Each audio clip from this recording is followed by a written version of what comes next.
ನಾನಿಲ್ಲಿ 1 ಕಪ್ ಕಡಲೆಬೇಳೆ ಇದನ್ನು ತೊಳೆದು ಕುಕ್ಕರಿಗೆ ಹಾಕೊಳ್ತಿದ್ದೇನೆ. ಈಗ ನಾವು ಅದಕ್ಕೆ ನೀರು ಹಾಕೋಣ. ಅದರ ಜೊತೆನೆ ಸ್ವಲ್ಪ ಸಾಲ್ಟ್, ಉಪ್ಪು ಜಾಸ್ತಿ ಬೇಡ, ಸ್ವಲ್ಪ ಹಾಕೊಂಡ್ರೆ ಸಾಕು. ಈಗ ಒಮ್ಮೆ ಇದನ್ನು ಮಿಕ್ಸ್ ಮಾಡಿ 3 ವಿಸಿಲ್ ಕೊಡುವ ಬೇಯಲಿ.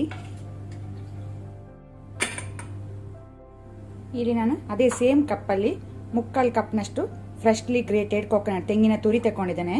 ಅದಕ್ಕೆ 3 ಏಲಕ್ಕಿ ಹಾಕೊಳ್ಳೋಣ, ಕಾರ್ಡಮಮ್. ಇದಕ್ಕೆ ಸ್ವಲ್ಪ ನೀರು ಹಾಕಿ ಇದನ್ನು ಗ್ರೈಂಡ್ ಮಾಡುವ. ನಾವು ಕೋರ್ಸ್ಲಿ ಗ್ರೈಂಡ್ ಮಾಡಬೇಕು.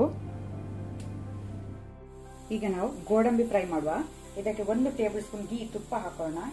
ತುಪ್ಪ ಬಿಸಿಯಾದ ನಂತರ ಗೋಡಂಬಿ ಹುರ್ಕೊಳ್ಳುವ. ನೀವು ಬೇಕಂದ್ರೆ ಒಣ ದ್ರಾಕ್ಷಿ ಸಹ ಹಾಕೊಳ್ಬಹುದು. ನಾನು ಬರೀ ಗೋಡಂಬಿ ಯೂಸ್ ಮಾಡ್ತಾ ಇದ್ದೇನೆ.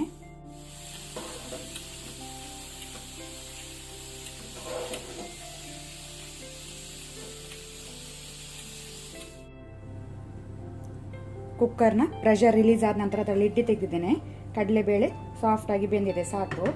ಈಗ ನಾನು 3/4 ಕಪ್ನಷ್ಟು ಜಾಗರಿ ಬೆಲ್ಲದ ಪುಡಿ ಹಾಕೊಳ್ತೇನೆ. ನೀವು ಜಾಸ್ತಿ ಸ್ವೀಟ್ ತಿನ್ನೋರಾದ್ರೆ ಜಾಸ್ತಿ ಹಾಕೊಳ್ಬಹುದು. ಈಗ ನಾವು ಗ್ರೈಂಡ್ ಮಾಡಿದ ಕೊಕೊನಟ್, ಕಾರ್ಡಮಮ್ ಇದನ್ನು ಹಾಕೊಳ್ಳೋಣ. ನಂತರ ನೀರು ಸೇರಿಸ್ಕೊಳ್ಳುವ. ನಿಮಗೆ ದಪ್ಪ ಎಷ್ಟು ಬೇಕಂತ ನೋಡ್ಕೊಂಡು ನೀವು ನೀರು ಅಡ್ಜಸ್ಟ್ ಮಾಡ್ಕೊಳ್ಬಹುದು. ಒಳ್ಳೆ ರೀತಿ ಒಮ್ಮೆ ಇದನ್ನು ಮಿಕ್ಸ್ ಮಾಡುವ.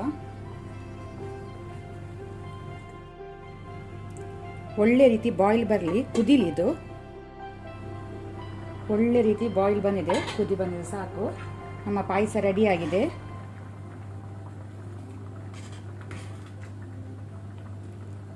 ಈಗ ನಾವು ರೋಸ್ಟ್ ಮಾಡಿದ ಕ್ಯಾಶ್ಯೂ ನಟ್, ಗೋಡಂಬಿನ ಹಾಕೋಣ. ತುಪ್ಪ ಜೊತೆ ಹಾಕೋಣ, ಗೀ ಜೊತೆನೆ.